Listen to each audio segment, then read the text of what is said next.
Hi, this is Paula Gloria, and this show is called Farther Down the Rabbit Hole because we like to go into topics more deeply.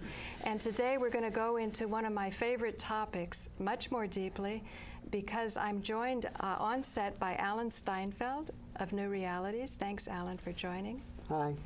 And we have a really special call-in guest, and that's Barrie Schwortz. Thank you, Barrie, for joining us. Thanks for having me on the show. So I want to introduce Barrie and say that Barrie was a photographer in Santa Barbara in, what was it, 1970 or? Well, actually in 1976, I was operating a commercial photography studio in Santa Barbara and specialized in technical, medical, scientific photography, and was asked to become a consultant on a project for Los Alamos National Laboratories. Mm-hmm. And that project lasted about 7 months. And at the end of that project, one of the gentlemen I worked with called me up and asked me what I knew about the Shroud of Turin. And my response was, but I'm Jewish. So I didn't know much about the Shroud of Turin and didn't really care much about the Shroud of Turin at that moment. And he explained to me that some new image properties had been discovered about the Shroud. Well, you know, Barrie, you don't have to be Jewish to not be interested in the Shroud. It's a very controversial relic, even among many Christians. Oh, of course it is. Yeah. Actually, maybe we should show the picture of the Shroud while you're talking on the generator. Yeah, if you want to. I think, Barrie, your website is Shroud. It's .com. Shroud.com. It should be up on the So you monitor. grandfathered that in really soon. I think if you hit the Apple, it should be up on okay. the... But so then what happened? So this guy invited you to take pictures of the Shroud? Well, he told me that they were putting together a scientific team of experts in various disciplines, and they were going to need a good technical photographer, and asked me if I would be a participant. I was hesitant because I didn't feel very interested in the subject, but when they started showing me some of the image properties of the Shroud that had been recently discovered, that did catch my interest, and ultimately I stayed on the team and became the official documenting photographer for the project, and also produced a series of maps of where the different experiments were done and where samples were taken from the Shroud, which were ultimately published in the scientific literature. So my involvement began at the time, but I was a total skeptic. I expected to get to Turin and take a look and see the paint and the brush strokes and come home. And I would say 10 minutes into the examination of the Shroud, I pulled out my trusty 10x magnifier and I took a look at some of the image areas, and there were no paint, no particles, no particulates, no binders, no pigments, or anything. As a matter of fact, the image areas are so subtle when you look at them up close that it's almost impossible to detect image from background. The difference is only about 3% in darkness between Shroud and background and image. So that 3% when you step back gives the subtle image? That's correct. And when you get close to it, it's hard to see, but as you get back away from it, much like a halftone in a newspaper, if you look at it too close, it's not very coherent. When you back away to normal viewing distance, which for the Shroud is maybe 10 feet away, then the image becomes more clear again. Mm-hmm. And of course, when we photograph it and increase the contrast, you see the very famous dark background light image of the man that is so famous now. Right, so what do you think could have made that image, even in modern terms? You know, that's been the ultimate question from the beginning. Our team's primary goal was to determine how the image was formed. We went there using every test known to man at that point in scientific technology to examine the cloth, but always non-destructively, so we would cause it no harm. And because conventional wisdom was that it might be a painting, we took with us the sort of scientific tests that are typically applied to art authentication. We did X-ray fluorescence and ultraviolet fluorescence and reflectance photography. We did spectral analyses. We lifted samples, tape samples, sticky tape samples from the surface of the cloth so that chemical analysis could be done, different types of spectral analysis. So our goal was to figure out how the image was made, and after all was said and done, we were able to tell you what the Shroud is not. It's not a painting. not a photograph. There's no silver anywhere on it, so it couldn't have been made with a photographic emulsion. And of course, the image has properties unlike any other photograph you've ever seen. Like what kind of properties? Well, the primary property that's different is that there's a correlation between the image density or darkness and the distance the cloth was from the body when the image was formed. Oh. Top of the nose, top of the hands, forehead, where there was direct contact with the cloth and body, the image is darkest. As the distance increases, however, the image becomes more faint, and they've been able to determine the imaging distance was about 4 centimeters, which means there was imaging going on where there was no contact with the cloth, and at 4 centimeters, that's it. There was no more imaging. So what we have encoded into the Shroud's image is, in effect, spatial or distance information. When that is extracted using different techniques, imaging techniques, you get the natural relief of a human form. No photograph can do that, no artwork can do that, and that makes the Shroud's image quite unique in my point of view. I wonder, has anyone done a sculpture of that based on those distances? No? Absolutely. As a matter of fact, there have been several sculptures done, several paintings done from the Shroud, and most recently on a History Channel documentary, The Real Face of Jesus, Ray Downing, who also I believe lives in New York, is a computer graphics expert, and he extracted the image of the data in the Shroud's image and created a 3D human-like form that basically shows us what the man looks like without the inherent distortions of the cloth and other limitations that the Shroud's image has. Now, remember, it's a 2D image on a sheet of cloth, so extracting 3D and getting a natural relief is unique. I'm really glad that you told me he lives in New York, because I'm going to try to contact him, because I was doing some TV work with the Shroud with J.J. Hertog, and one of the documentaries I liked a lot showed Jumper and Jackson, I think, at an Air Force base in Colorado. Yes, that was quite an old documentary. That one's probably about 30 years old. But they still had something, the VOR? VP8 image analyzer. Say that more slowly. The VP8 image analyzer. It's simple. It stands for Vector Processor 8-bit. That's VP8. VPA. And that was the green screen display device that they first applied to the Shroud and saw the natural relief of a human form. And it was making that discovery that was the catalyst for Jackson and Jumper to form the team called STURP, or Shroud of Turin Research Project, and ultimately obtain permission to go examine the cloth. Now, is that when you were just sort of a nice Jewish photographer in Santa Barbara, when you heard about that? Did that get you interested in it? They actually invited me to become a participant because I had done a 7-month consulting project for Los Alamos, and they knew that I was a good technical photographer. No, I understand that, but you said you weren't that interested in it. Well, it was the image properties that hooked me in. Like which image properties? Yeah, which image properties? Well, the one I just described, the spatial or... I see. Three-dimensional, it's not really 3D, but spatial or depth information. Right. Can you explain how that works for the viewer? Well, it's difficult to explain how it works. It's that we know that the image formation mechanism, whatever it was, operated at a distance from the cloth, between the cloth and body, of up to 4 centimeters. The image is darkest where there was direct contact, and as the distance increases, the image grows more faint until it reaches extinction at about 4 centimeters. So what we really have is an image encoded based on distance between cloth and body. That's unique to any other imaging technique. But the vortex process analyzer, it really wasn't developed to analyze the Shroud of Turin. What was that device or technology used for? Yeah, the VP8 was being used at Sandia Laboratories, which is a sister laboratory to Los Alamos National Labs. And they were using it to examine and extract information from X-rays. I see. And the X-rays were quite subtle, and the differences were very limited between the values. so they used the VP8 to sort of expand out those values and see in more depth and detail what the X-rays were showing. So in other words, if you had an X-ray of your body and you've got the front part of the ribs and then the back part, that process will show you which one is closer and which one is farther. It will not. Oh, it won't? It won't. It'll only show you the difference in values or tone. Oh, and then from the difference in values, you estimate the distance?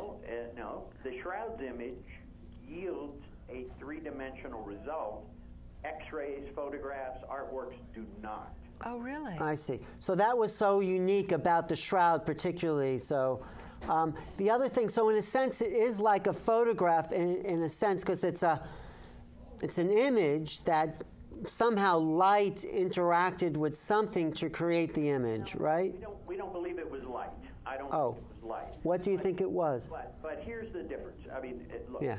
the image itself has got one property that's like a photograph, and that is that the lights and the darks of an image that we're used to seeing, light highlights, dark shadows, that's inverted, just like a photographic negative where the lights and darks are reversed. Right. But that's it. That's the only property the Shroud has that makes it photographic-like. All the other properties of the Shroud's image are unlike any photograph or artwork that I've looked at, and I've looked at tens of thousands in my career. And so there are unique properties in the Shroud's image, and of course it's difficult for me over the phone here to try and explain these verbally when these are things that could be shown a little easier visually. Right, okay. Right, and we'll put some pictures of that up. But so overall, something made the image that you still don't know what it is. Is that what you're saying? In essence, we can tell you what it's not a painting, not a photo, but we can't tell you a mechanism that can create an image on a sheet of linen with the physical and chemical properties we find of the Shroud's image itself. So if you were going to go a little way out there and give us a guess or imagine, what would it be that would create it if you could make something up like that? Or are we cutting to the chase too soon, Barrie? Well, not to worry. I can tell you this, that from a scientific point of view, if I were going to give you a scientific answer, then the answer would be that there could have been an interaction between the cloth and there's a surface material on this cloth from when it was washed, when it was manufactured, that's, I don't want to get too technical, but it was called saponaria or soapweed, and they used it sort of as a fabric softener after they wove the cloth because the cloth was still stiff. Right. And so they would wash it in this natural occurring fabric softener, if you will, and that was from the plant called soapweed. When they washed and rinsed it, they then air dried it, and it dried by evaporation, leaving a very thin coating, a few microns thick, on the top surface of all the fibers. That's what happens when you dry something by evaporation. It leaves a residue on the top surface of the fibers. And that residue, without getting too technical, is a pentose sugar or a polysaccharide. And one of our chemists from Los Alamos did some research and discovered that there's something called a Maillard reaction that gives beer its distinctive golden color, that makes bread its golden color. And that reaction could have caused a chemical reaction with the saponaria on the surface. And Rogers determined that a human body after death exudes amines, ammonia gas being one of the first that comes out of your nose and mouth from your lungs. And it eventually comes out of all of your pores. And that could have caused a chemical interaction with the saponaria on the surface of the fibers and discolored them, causing the image that we find. So it's the Shroud does not soak into the cloth. It resides solely on the top surface of the fibers.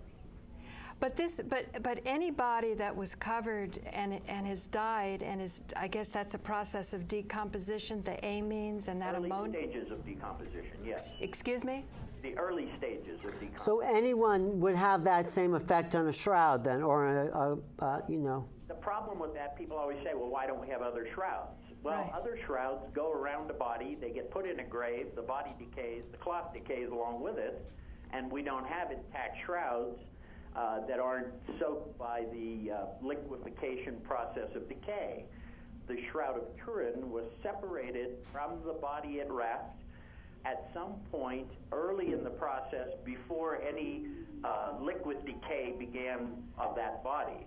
And there was I don't know why the cloth was separated from the body from a scientific or historic point of view, but of course we can look at the Christian faith and say that their belief is the body was resurrected and left the tomb. So we don't have the scientific characteristics of resurrection to be able to do science on that point. Resurrection is truly a term based in faith and not in science. Well, let's say we get away from the Christian idea of resurrection, and because if you look at that shroud from a spiritual point of view, it looks like the crown chakra had something, or the top of the head had some kind of light pouring into it. I think it's possible to resurrect the body. I mean, my belief about the shroud is that perhaps the life force, or whatever it was, came back into the body after it was wrapped, and in a sense it was resurrected. Look, I'm not disputing that as a possibility. Right. All I'm saying is that from a scientific point of view, we can't go into a laboratory and resurrect bodies to see what effects we can create on cloth. So, resurrection's a test of faith, not science. So there's a limit to what science can tell us. We examined a physical piece of cloth.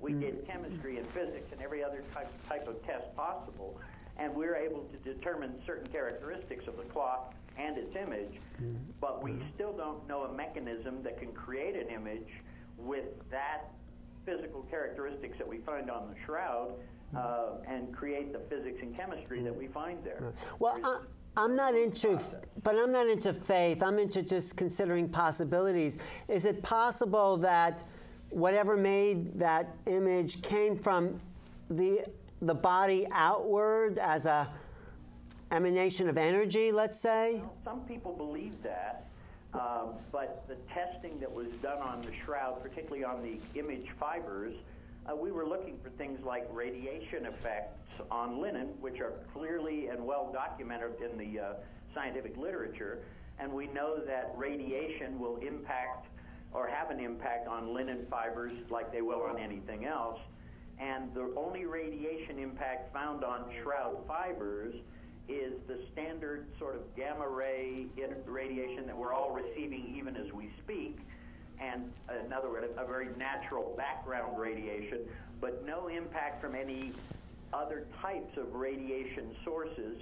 So, one can speculate anywhere you want to, but we're sort of restricted by the bonds of science to sort of talk about the things that the bonds, of least you're testing anyway, because science can only test for what it can't test. If it doesn't have a test for something, it doesn't mean it's not there. I mean, that's the limitation of science. Actually, Barry, I want to say something. I want to remind Alan that we were at the library maybe a year ago, or maybe even more, and I picked up a Jewish encyclopedia, and resurrection is a feature of Judaism. It comes from Judaism, absolutely. Yeah, so much so that it's believed that the Lutz bone, which is at the base of the spine, needs to be preserved in order for this process to take place. Well, at least that's what it... The only point I want to make to you, Alan, is that there is no scientific test for resurrection, so we're sort of left there with having to leave science and step away from it, and then one can extrapolate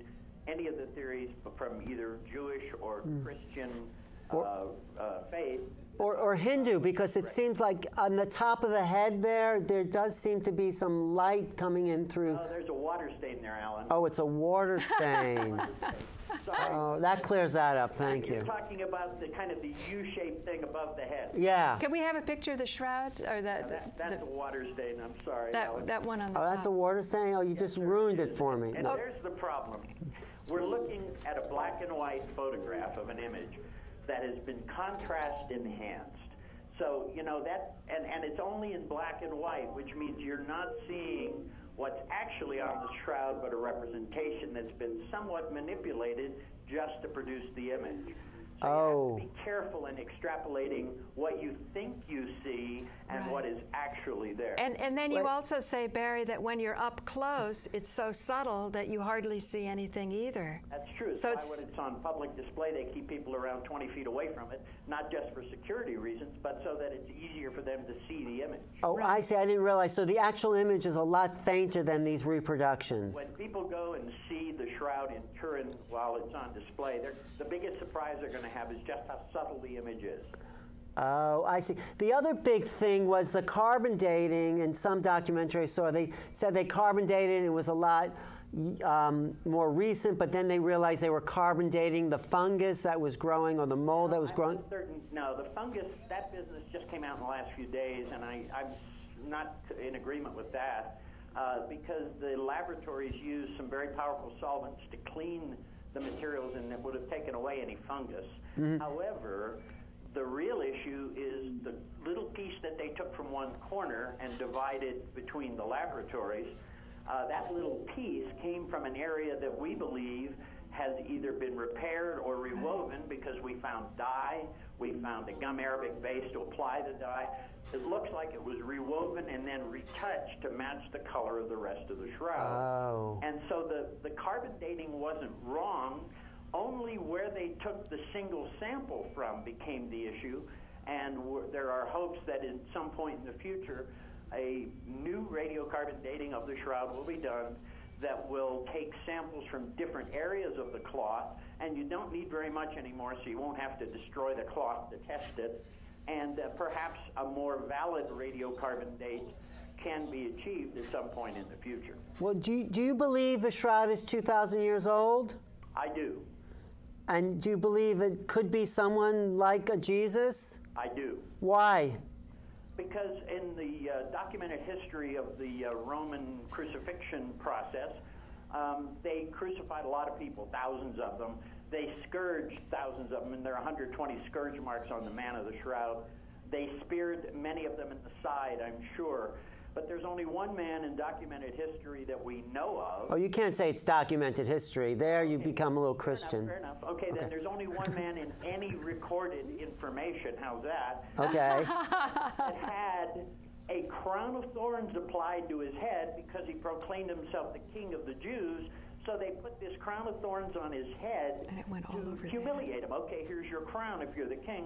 And they didn't make a pretty little crown and put it on his head. Imagine a Roman soldier weaving a crown. Yeah. Ridiculous. They took a thorn bush and they smashed it on his head and said, okay, here's your crown.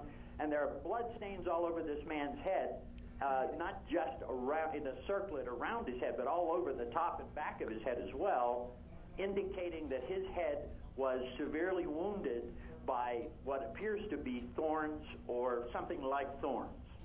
But along those lines, Barrie, I read a little article that my mother sent me from a religious magazine, and it was very simply written, and it was very moving how you were quoted.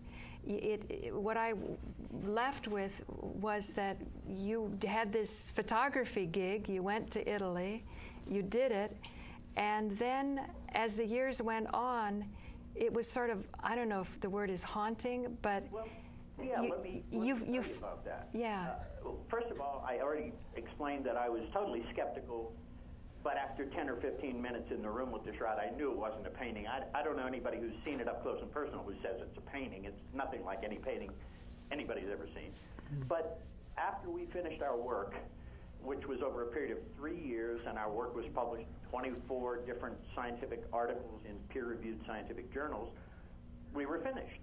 And I had all this material sitting around, and, you know, they say Jews and Catholics always feel guilty about something. They said what? And so I felt somehow that I hadn't finished what I'd begun. And the years went by, and I was still a skeptic. I had not been convinced. It wasn't until almost 18 years after holding that piece of cloth in my hand that the science, the last piece of science, came in, and I was then convinced that the only answer is that it's authentic. You know, Sir Arthur Conan Doyle once said that when you eliminate all the possibilities, whatever remains, no matter how improbable, is most likely the answer. And by process of elimination, I came to the conclusion in about 1995 that the shroud was authentic. Wait. And I was still feeling kind of guilty that I had been somehow finished. And it was then that a friend of mine called me and told me that he thought that the shroud was done by Leonardo da Vinci. And I said, wait a minute, you know, the shroud's documented 100 years before Leonardo was born. It's a great story, but he wasn't that good of an artist. And I asked my friend, where did you get the information? And he told me he got it when he and his wife were checking out at the grocery store, and they saw it on a tabloid. And at that moment, I realized that I had the inside track of information, but the general public was being fed a bunch of manure by the media that wasn't even true. They were talking about things our team did that weren't even true. And so I decided at that moment, while I was still on the phone with my friend, that I should build a website. And I wrote that on a folder on my desk, consider building a website. And I built Shroud.com, which went online January 21st, 1996. And the rest, as they say, is history. Wait, but what was that one last piece in 1995 that got you, convinced? 18 years after you touched the cloth. Good question, Alan, and here's the answer. The blood on the shroud is still reddish in color, and from the beginning, that was a deal breaker for me and for many of the other members of the team. In 1995, I spoke with Dr. Alan Adler, the world-renowned blood chemist, top man in the world on the subject, also Jewish, by the way. And I explained and he was a member of our team. He was a man who proved it was real blood on the shroud. And I explained to him that I was having a problem with this red blood issue because old blood turns black or brown. Right. And he explained to me that when someone is tortured over a sustained period of time and goes into anaphylactic shock, the red blood cell walls start to break down, and the liver floods the bloodstream with bilirubin, which is an enzyme created in the liver. And blood that has had that kind of treatment, if you will remain red forever. And that was corroborated by Dr. Fred Zugaby, former retired now forensic pathologist of Rockland County, just north of you. And he was the medical examiner there for 35 years. And Dr. Zugaby fully confirmed what Adler told me, and that was the last piece of the puzzle. And after that, I had to accept that this is the real thing. All the blood stains are forensically accurate. Everything about the shroud is forensically accurate. As a matter of fact, Dr. Zugaby examined the shroud as if it were a crime scene and studied it the way forensic pathologists do with other evidence that they're, from crime scene victims. Barrie, we're often told by people who study it, scientists, that they could spend the rest of their life studying this. And we have a 58-minute show. I'm on every day on the Community Affairs channel. And a lot of times people think that this is just an issue of belief and an issue of faith. But it seems science is enhanced when there's a great enthusiasm. It's almost like focus itself involves a certain devotion to keep at it. And likewise, faith that's not based on reality, it's not well grounded either, that they both need each other to grow. Well, I don't think that science and faith are mutually exclusive, frankly. Right. Well, I don't like the word faith. I mean, that doesn't mean anything to me. Did it change how you felt about Jesus or as maybe a divine being? Let me answer that honestly. Yeah. It did not change the way I feel about Jesus. I'm not a Messianic Jew. I'm not a Christian. Right. But it did force me at some point, after I became convinced it was authentic and started saying so publicly, people started asking me, well, what do you believe? And they weren't talking about the shroud anymore. Right. And my answer was, I don't even know. I was raised in an Orthodox Jewish home. My parents were both from Eastern Europe, so I was first generation born here. God was part of everything every day, but I walked away from it after my bar mitzvah when I was 13 and never looked back until I was 48 years old. And so it forced me, in an effort to be honest and answer people's questions sincerely, to confront my own beliefs for the first time as an adult. And I found that I was raised in a faith where God was part of everything, and I found that my belief in God was still intact. More surprised than anybody else was, I think. I was totally surprised at this. But at the same time, it did sort of reconnect me to a faith in a higher power. I'm not a big fan of institutional religions, any of them. So I'm painting with the broadest brush possible. But a personal faith or a spirituality or whatever word you want to use to describe it is something that I did reconnect with because of the Shroud. So I think it's a pretty powerful statement for a Jewish guy to say that his faith in God was somewhat restored by being involved in studying this relic, which is, by the way, the most studied artifact in human history now. Wow. But Jesus was a Jew, and I think whatever process, let's say he did come back into the body, I think it was some kind of Kabbalistic Jewish practice that was part of a secret tradition, secret Jewish tradition, I think. Or Egyptian. What about Egyptian? Or it could have been a rites of Osiris, where Osiris is supposed to come back into the body. Look, I think for time immemorial, throughout all recorded history, man has always been searching for an afterlife or for the concept of an afterlife. And I think that belief is sort of across all religions, that there's sort of a fundamental belief in an afterlife in most religions. In some religions, perhaps it's a rebirth, if you will, in being reincarnated. But again, these are areas that are outside my expertise. Right. I'm not a biblical student or a scholar of the Bible, but I personally believe that there is room for the Shroud in people's Christian faith. But it's not just necessarily for Christians. Okay, one last question I have, though, because when I was in front of the Shroud, not just where it was laying in the church in Turin, I had a feeling, I had an uplifted feeling of something. Maybe I was creating it with my mind. I'm not Christian or anything. I was born Jewish, but I had an uplifted feeling. Now, did you feel anything while you were holding that relic? I get that question a lot, Alan, and the answer is not really, but I'm going to explain why. When we got to Turin, we had 80 crates of equipment that were immediately seized by Italian customs because one crate had a radiation sticker on it. We had an X-ray machine in there. And for 5 days and nights, they held our equipment, and that was the week we were supposed to get everything set up in the Royal Palace to examine the Shroud. Oh, wow. By the time we did get the equipment, we were so short of time that we were in a frenzy to get everything prepared so that when they brought the Shroud to us, and because of that, we were so frenetic, there wasn't time for reflection. I see. There was just no way that we could spend time reflecting on, what does this moment mean? Now, I'm speaking for myself. I know some of the guys on the team that were Christian probably would answer that question differently. But I think that, each person, and maybe we're coming to an answer about the Shroud here, is that the answer isn't necessarily on the cloth. It didn't come with a book of instructions.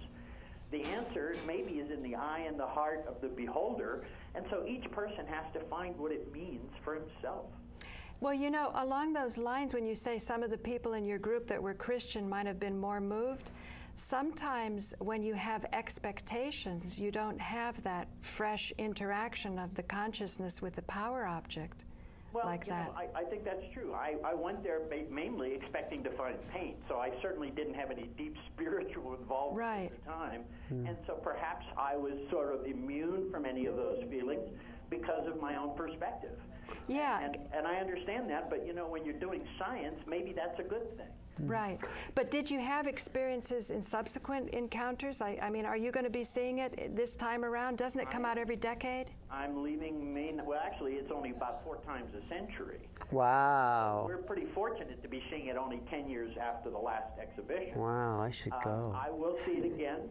It probably has more meaning for me now than it did when I first saw it and spent 5 days and nights with it, because it's absolutely changed my life. Well, when are you going? It absolutely changed your life. Just a second. Yeah, I'm leaving May 9th. Well, can we do a show when you get back? Sure. No, Barrie, I want to take that in a little bit more. It absolutely changed your life? It did. starting 18 years after you touched the cloth? Correct. So it took some piece of that scientific evidence to sort of make click. It took all of the scientific evidence to ultimately convince me. Right. And because I was privileged to have access to all the evidence firsthand, I was at least, it was available to me. And part of my work with Shroud.com, and we now have a nonprofit, Shroud of Turin Education and Research Association, that supports the website. Part of my goal with that was to share this information accurately, honestly, and fairly with anybody who's interested. The idea is that the media typically does not report very much in depth, and very often it's not accurate. And so by creating a website where I have no spin, no bias, I don't have an answer to the Shroud, I'm not selling a book, I'm not promoting myself. Even you asked if my photo was on the website, and I told you no, it's the Shroud website, not the Barrie Schwortz website. My obligation is to give those people who are interested access to honest, fair, unbiased, accurate information, and let them decide what it means for themselves. On the first page of the website, something I wrote almost, 14 and a half years ago, it says, given the facts, you need to make up your own mind about this. So in other words, a lot of your inspiration came from the fact that you were sort of, I don't know if the word's bummed out, but when somebody told you something and you realized they got it from a tabloid, and here you were with this inside track, and it seemed like it would be unconscionable to turn your back and not to at least relay what you knew? Think about this. That's exactly right. I was the documenting photographer. It was my job to document the event and the science and the work that was done. Who better than me, and I'm a media guy, as you know, and who better than a guy who knows how to deal with the media, who's produced and directed thousands of interviews myself here, to be the one to bring this information to a broader public, and to do it in a manner, I mean, the very first thing I talked about was being Jewish.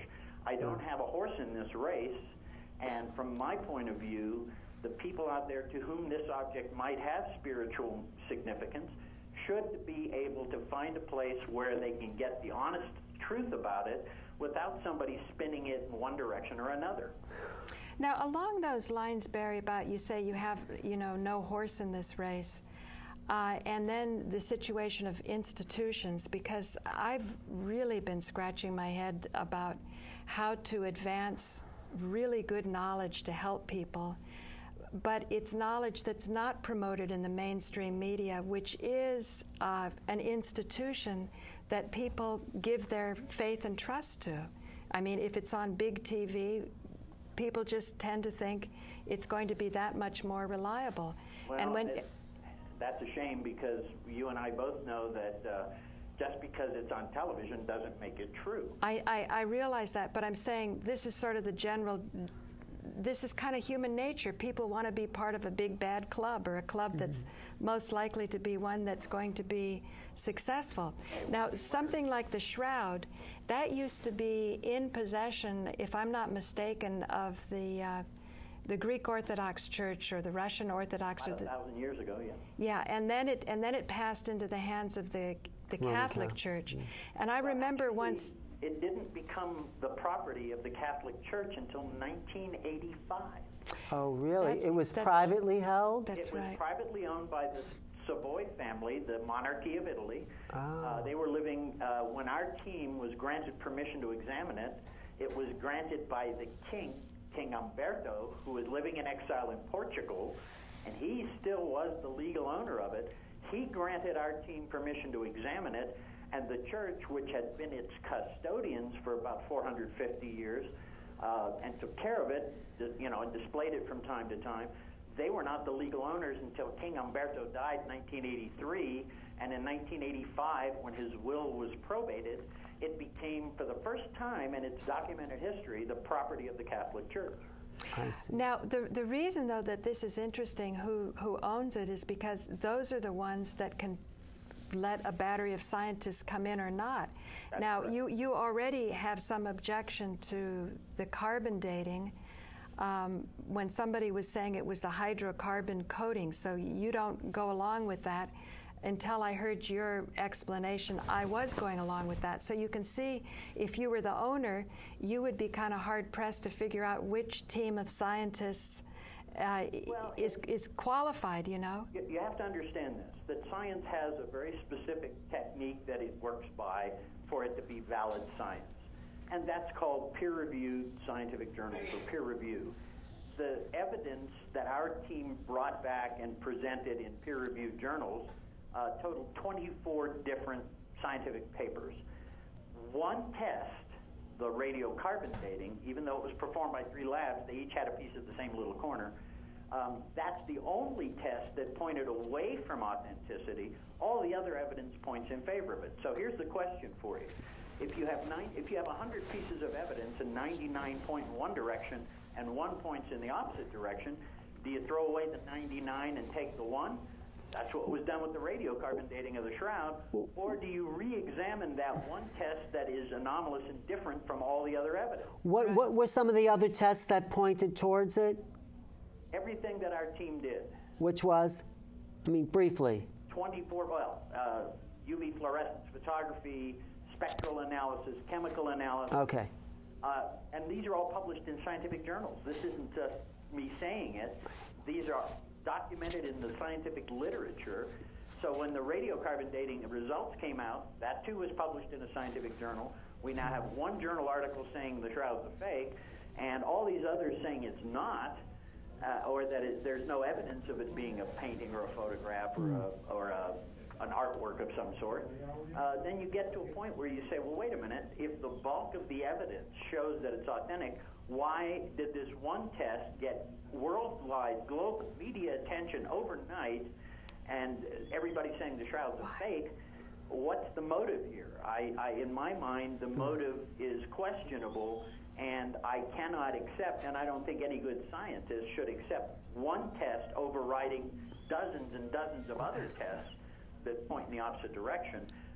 So I'm not convinced that the radiocarbon dating was accurate, and there's historic evidence in the historic record that shows the Shroud is 70 to 100 years older than the earliest date given by the carbon dating laboratory. That's solid evidence that I could show you. So I think that there's obvious evidence in the historic record the Shroud is much older than what the radiocarbon date claimed. Right. So the reason they just don't want to, I mean, the scientific community is at odds with the religious community. Is that the reason? No, he's saying the science isn't really... No, I mean the reason that they focused on that one test that... I would say the media is. I don't know about the scientific community, because if you talk to any of the guys who were on our team who did the work that we did, we were all surprised by the radiocarbon date because all the evidence was pointing in a completely opposite direction. So what do you do if you're a scientist? Well, you don't get up on television and argue the point with the guys at the other laboratory. Science doesn't work that way.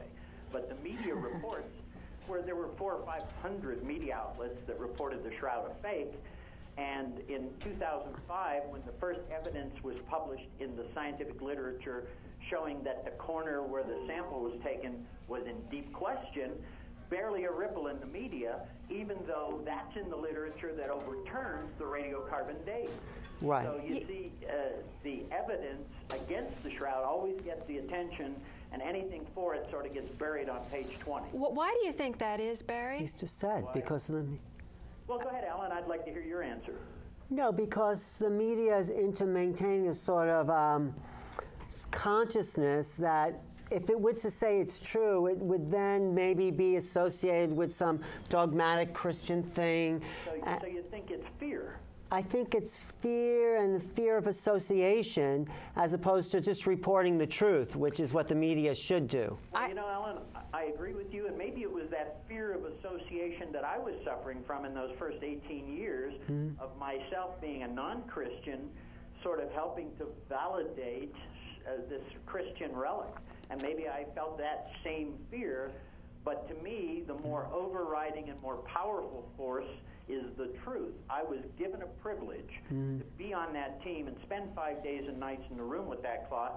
There were probably 1 billion people on this planet who may have had more right to be in that room than I did, but I was there, and it wasn't for me So who else am I doing this for if not for those to whom this object means something? And I feel an obligation to give them the honest truth and let them decide what it means for themselves, but to at least dispel the nonsensical stuff that keeps coming out in the media. Right. You can't tell you can't tell people what the object will mean to them. All you can tell them is what it is. The meaning is, like you said, self-generating. Yeah, each person has to decide what it means for himself. I can't get in your heart and tell you what to believe, and you can't get in mine. So my obligation is to give people access to what we truly know and let them make up their own minds. You know, Barrie, in the Christian religion, I think you have like 20,000 different forms of Christianity. Yeah. And there's a whole group of Protestants. And the Protestants that were protesting, usually one of the main things that they're protesting is ritual and ownership of relics and objects, that the feeling is there shouldn't be anything between you and God. In my experience, part of the problem is this. First of all, none of the great religions ever allowed depictions of God. It was Catholicism and the Eastern Orthodox Church that changed that with iconography about 1,000 years in. As far as the way religion works today, I don't know how much is based on objects or relics, but I do know that my Protestant audiences, when I speak to them, their biggest fear is that this is something of a graven image, a manufactured image that people kneel before, and they are offended by that, and I understand that. If the shroud were a painting or a photograph and manufactured in any conventional means, I would agree with them. But we know the shroud is none of those things. It was not created by the hand of a man, but some natural or perhaps supernatural interaction between the cloth and the body. So that's not a graven image. That's an image that perhaps God made. And so it violates no commandment about graven images. Right. And I often tell that to people. That's a good point. But when you said made by God, I would say made by an accomplishment of that we have a shop manual in a way about a potential that all of us have. Well, I wouldn't dispute that. I mean, that's certainly a... Well, that's why I like the shroud, because it does represent the potential of bringing the life force back into the body, no matter who you are. I mean, that's how I use it and what it means to me. If that's the explanation. But the other thing, Barrie, is, whatever the shroud is, you still don't know if this is the burial cloth of Jesus. Well, look, we could never prove who the man on the shroud is. Right. But all of the evidence on the shroud points in only one direction. And science cannot, look, if we had the mugshot and the fingerprints and the DNA of Jesus, the skeptics would still deny it. So, I don't know that science is going to ever push us across that. Well, it's for sure a big power object. I mean, there's a couple of them that come to mind. One is the Sphinx. Have you ever been to the Sphinx in the Giza Plateau? I have not, although I did see a documentary about it last night. Right. Well, it's a wonderful experience. It's inspiring. There's another temple in the south of India in Tirupati. But let me ask him about that other piece of shroud that I think is in Spain that was just the face cloth. What's the sudarium? Yeah, tell us about that and its connection. There's a piece of cloth in Spain that goes back, dated, uninterrupted, to the 7th century. It is a much smaller piece of cloth, also linen. It has blood and fluid stains on it, and you can see where the nose and the mouth were. It was obviously wrapped around somebody's head. And if you look at both Jewish and even modern tradition, somebody gets killed in an automobile accident and they're laying on the road, the first thing we do is cover their head. Right. Well, they would have done the same with Jesus. Now, Jewish law requires any blood-soaked clothing or cloth be buried with the body. And the reason for that is when you're resurrected, and Jews, by the way, invented that concept, at least in a formal manner, when you're resurrected, your body needs to be intact, so all of it needs to be there. And so it was Jewish law that any blood-soaked cloth would go into the tomb with the body. According to the Gospels, there was a second cloth kept separate from the main shroud that we believe was the sudarium, and it makes sense that it was in the tomb because it contains the man's blood and other fluids, so it would have to be buried with the body. That's Jewish law. So everything about the shroud is consistent with first century Jewish burial. So do they match that other cloth in the shroud? I'm sorry, I didn't hear your question. Do they match each other? Are they from, do they, Yes, there's, thank you, Alan, good point. The blood stains on the shroud match the blood stains on the sudarium. Visually, when you want to overlay one over the other, there's congruence. Now, looking like they wrap the same head, some of the blood stains are very similar. So there is a strong possibility that the sudarium of Oviedo, because it's kept in Oviedo, Spain, that this particular piece of cloth is associated with the shroud because of it being the second cloth, which is mentioned in all the Gospels. Interesting. Isn't that amazing? So is that also a holy relic for people as well? Well, I think people do go there, but it's certainly not venerated the way the shroud is, because the shroud contains an image. There's no image on the sudarium, just the blood and fluid stains. Oh, I see. You know where I'd love to go with you, Barrie, sometime is to Rosabal in Kashmir. Have you heard about that? I have not.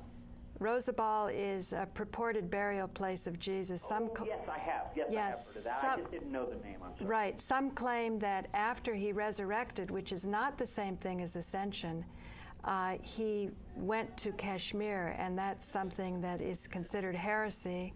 And yet, when you go into Kashmir, I don't know who it is, just like we don't know that this burial cloth is Jesus. And can never prove it either. You can't, but when you go up there, it's pretty amazing. That theory that you're describing is often known as the swoon theory. It indicates that Jesus really wasn't dead and that he was resuscitated and removed from the tomb and went off to India. As a matter of fact, some friends of mine wrote a book called Jesus, something like that. And Holger Kirsten and Gruber, I believe, are their names, from Germany. And so there is that theory. It is somewhat of an anti-Christian theory, of course. Well, it depends what you mean by Christianity. I mean, you've got 20,000 versions. Well, you have 20,000 versions, but all based on one concept of this man being resurrected. So the idea of attacking his resurrection as just being him being resuscitated is sort of trying to drive a nail into the heart of Christianity, if you look at it that way. I don't have a strong opinion on that. However, what's important to note is that every medical examiner and forensic pathologist that's examined the shroud has been able to detect post-mortem blood flows as well as signs of rigor mortis, and only dead men can have post-mortem blood flows and signs of rigor mortis. That is really fascinating. I mean, that shows when you talk to scientists that have worked with this, have said they could study it for the rest of their life. Listen, everybody thinks it's simple. It's a fake or it's not. If it were so simple, I wouldn't have had to devote the last 33 years of my life trying to give people the truth about it. And if people say to me, well, why do you feel so compelled? What's the point? Well, look, I was given a real privilege to be in that room. And I feel that privilege brought with it an obligation. And the website and the lectures and the radio shows and television programs I do are my way of fulfilling the obligation that came with that privilege. Right. Is there anything else we can learn from the shroud, do you feel? Well, there really are some limits here. I mean, it's simply a piece of cloth with some stains and an image on it. There's always going to be a limit, and I think in the end, when you get down to it, we're not going to find any severely important answers on the shroud itself, perhaps other than corroborating the story of the Passion of Jesus and what was done to him. But in the end, as far as spirituality or faith, I think that really it comes down to each individual regarding it and deciding for himself in his own heart what it means and acting accordingly. Do you think that the shroud has given you energy in life? Well, my friends certainly do. Who? His friends. Your my friends all think that. I personally believe that, look, I have a 40-year career to look back on. I've done some, really well-known and popular things in my career. All of that sort of pales by comparison to the work I do on the shroud, which touches people at a level that my commercial photography and video never could. And that's something inside their hearts that is meaningful to them. So the answer is always going to be in the eye and the heart of the beholder, and not so much what's on that cloth, but what people perceive it to be, what it means to them individually. So what I'm gathering is that you did gather energy from it, and that you're responsible to share and to give out that energy to other people. I think responsible is a good word. Obligated is probably a stronger word that I feel. I feel an obligation to do this. You know, just recently I learned about Mennonite Christians that were living in Russia. They were of German descent, and the Romanovs invited them to come into Russia and live, and they were very prosperous, and eventually they had a deal with the Romanovs, you know, the Tsars, but during the revolution, they no longer had the protection. And it seems as though the way we know World War II is very different than when you study what went on with these people. And I keep thinking, as Mennonites and Protestants, they probably wouldn't be much into the shroud. Well, and I thought, boy, there's a place that sure could have used a blessing, because they suffered horribly. Yeah. Well, look, I mean, human history is sort of dotted with human suffering. I mean, I guess maybe it's just part of the deal. But I think that anything like the shroud that can make us consider what we believe and maybe search our hearts and open up to our beliefs, or even discover our beliefs like I did, that's a good thing. I mean, in this day and age where things are not that great in a lot of places, things that make us consider faith or God or a higher power or spirituality or whatever you want to call it is a good thing. It's not a bad thing. So do you think it was some sort of energy that came in to project that, maybe a divine or something? Well, you know, I know you'd love me to say yes. No, I want you to say whatever you really believe. What I really, excuse me, what I really believe is this. Some interaction occurred between the cloth and the body that it covered. I cannot, with the information that we have now, give you an answer that can account for all of that. The closest is the information I gave you earlier in the program when I talked about that Maillard reaction, the interaction between the saponaria on the surface of the fibers and the amines escaping from the body. That's a scientific answer. It's not a very satisfying answer from a spiritual point of view, but it's the closest thing we have to a process that could yield a result that we find on the shroud. And so, you know, remembering that I was part of the only real scientific team ever to examine it, the radiocarbon guys didn't examine the shroud. They were handed little pieces of it. That's it. Wow. So there was no direct examination by the radiocarbon guys. They took the samples they were given and they tested them and came out with the results that they came out with. Wow. And as I said, there's an explanation for that that's in the scientific literature. It's a valid explanation, which I believe casts doubt on the validity of the radiocarbon dating of the shroud. Right. Until new tests are done or other processes are available to us, I think that the question will remain unanswered. So, Barrie, we only have a minute left. I want to thank you for coming, for calling into this show, and I hope that we can have you a guest in the future. Sure, I'd be happy to come back. Yeah, I'd love to have you as a guest on my show, maybe my radio show, New Realities. So, sure, I do lots of radio. Thank you, Barrie, for all your dedication for the truth, because that's really... I appreciate that, Alan. Thank you, and Paula, both of you, for overcoming our initial technical difficulties in making this happen. No, you were wonderful about that. Can you just give us, tell us what you've done in TV? You were shy about that. Oh, what you mean, the work I've done? Most of the work that I've done is corporate, scientific, and medical. I've worked for all the major, giant medical corporations. I've produced imaging protocols that were approved by the FDA for clinical trials, and then I was the core laboratory on clinical trials for years. So I've done a whole lot of information. You know, I guess what I can tell you is there's another website, Schwortz.com, that my bio and resume are on. That's for my business. But if somebody's interested in other work that I've done, that'd be the quickest and easiest way. Full bio and resume at www.schwortz.com. Thank you so much. This is Paula Gloria, and this has been an episode Farther Down the Rabbit Hole with Barrie Schwortz. And it was so nice to interact with Barrie, because a relic of the Catholic Church today that some people are kind of, you know, it represents suffering. It's got blood on it. It's a reminder of the cruelty of man to man.